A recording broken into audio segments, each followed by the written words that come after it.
Last night was pretty interesting. We came out of the box really quick. We basically just kind of fumbled through our test day, just getting information and taking as much home as we could with us. Steve Chalice doing our engineering. He goes through it, scrutinizes it, and figures out what's going to be the best starting point for coming back. And he hit that one pretty well and came out immediately fastest. Weren't even trying to go that fast the first session, and wound up in the 3:39s, about a half a second quicker than the next car. And then the second session where qualifying began. Basically the way it works here, you have 4 sessions, 2 each day. The first one's practice, then the next 3 are open qualifying. So the times to qualify, there's still a little bit of daylight from 10 to 10:20, and everybody tries to go fast then, or at the end of the session when it's a bit cooler and less cars on traffic, or less cars on track. And we went out, couldn't get a free lap out there. It was a bit rough with the traffic, and we had an okay run. We came in third. Still, the track's going to be faster today. We didn't know last night the weather forecast if it was going to be raining or not, and so we wanted to get all our night running in last night just in case there's any dilemmas tonight with rain. We really don't want to drive too much in the rain and have the guys complete their night orientation. So we checked that box off, and today now we're just worried a bit more about speed. It's a bit warmer today. I don't know if it's going to be any faster in the first session. The sun's still out. It's a bit lighter here till later than most places in the United States. So the second session, you'll see a lot of teams going for it, and then every now and then you get that fury of activity, with the last 15 minutes of qualifying from 11:45 to midnight here.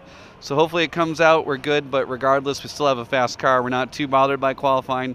We'll take the pole if we can get it, but we're not going to go out and kill ourselves to try and get it. Yeah, I mean, it's unbelievable. I mean, proved again that we have a really good package. The Honda has really good top speed here with their new air kit that they gave us for Le Mans, and just happy to have Tom. I mean, he was P1 in the first practice, was the first car to break the 40 mark, and in the second we had really bad luck with traffic.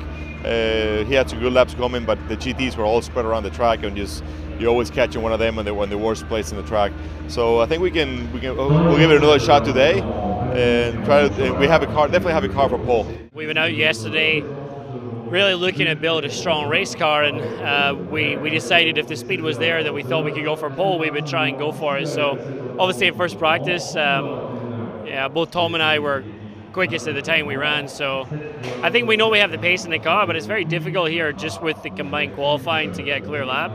And Tom did the best he could with the traffic he had, and we ended up third, but we know there's more time in the car, and Tom's pretty confident he could have got a little more. So we'll see. It's a nice clear day here today. They were calling for rain, so hopefully if the rain stays off throughout the night, we can lower the times a little bit. And for sure, I mean, I think the package we have, the HPD Honda, we maybe don't have the top speed, but we definitely have the mechanical grip over the other cars, so it's a good balance to have. We just need to make a reliable race car and a really consistent car for us. It's been very difficult in the nighttime session. I think everybody's struggling with the new paving on Mulsanne Straight, trying to keep tire temps. So I think that the hardest part of the race is really going to be through the nighttime and trying to keep tire temps up. So that's something we're going to concentrate on tonight.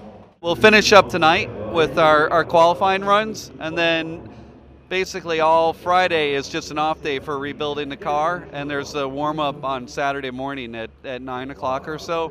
So what we'll do is we'll take out this motor. It's not necessarily a sprint motor, it's the same specifications, but we'll put in a fresh motor for the race. New set of drive lines, new uprights, and new gearbox internals. We'll keep the same case on there, and new brakes. The carbon rotors and pads will do the whole race no problem, but it's better off to start with a fresh set.